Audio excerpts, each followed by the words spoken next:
Well, next to the latest on the ground in Ukraine, Russia says its forces have captured a railway station in the northeastern Kharkiv region. Meanwhile, there's word from Kyiv that a Russian attack in Ukraine's Odessa region has destroyed some 60,000 tons of grain, and that comes just days after the Kremlin said it was ending an agreement that allowed Ukraine to export grain from the Black Sea. Let's cross now to our Kyiv correspondent Gulliver Cragg, who joins us from Kharkiv. So, Gulliver, let's start with this attack in Odessa and also recent events in Crimea. What do we know? Well, it's very rare for the Ukrainians to put out pictures of infrastructure that has been damaged. It's normally absolutely forbidden to film Ukraine's ports, but today they did put out pictures of the ports of Odessa and Chornomorsk, which is another port in Odessa region, which were both hit overnight. You can clearly see that it's port infrastructure that's been damaged and stocks of grains. The Ukrainians say belonging not only to Ukrainian companies, but also to international companies. This is, of course, in the context of Russia pulling out of the Black Sea Grain Initiative, which was allowing Ukrainian agricultural produce to be exported via the Black Sea. And Volodymyr Zelensky, the Ukrainian president, had responded to Russia pulling out of that deal by saying, well, maybe we should go it alone in coordination, of course, with the Turks who control the Bosphorus and the United Nations, and keep exporting the grain via that route anyway, calling Russia's bluff, if you will. They actually tried that once in December when Russia briefly pulled out of the deal, and it worked,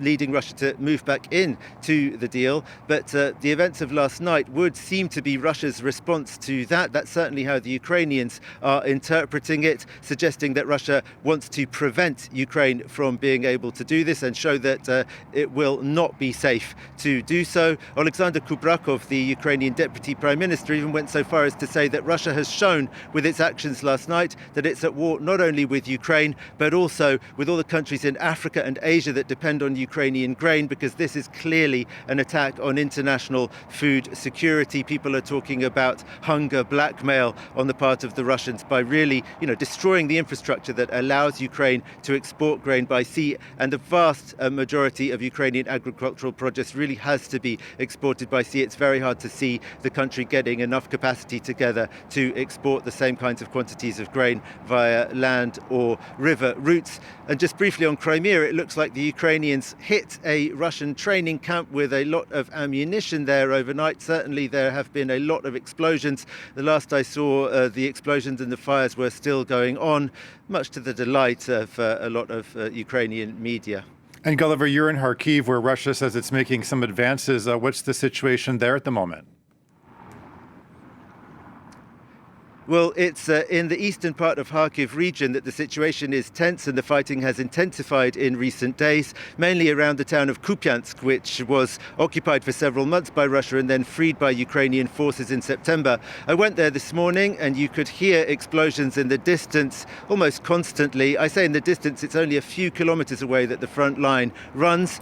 And Ukraine has said that the Russians have amassed a large quantity of forces there, and these are attacking units. They look like they have the intention of trying to storm Kupiansk, though this morning Hanna Maliar, the Ukrainian deputy prime minister, said that Ukraine had regained the initiative there and everything was under control. But certainly in the town of Kupiansk, the people were pretty nervous. The authorities were saying that the town would resist and fight back this attack, which may be a real attack with the intention of taking Kupiansk, or it may just be an attempt to draw Ukrainian forces away from their counteroffensive operations further to the south. But it's certainly an area of Ukraine to keep an eye on in the coming days and weeks, I think.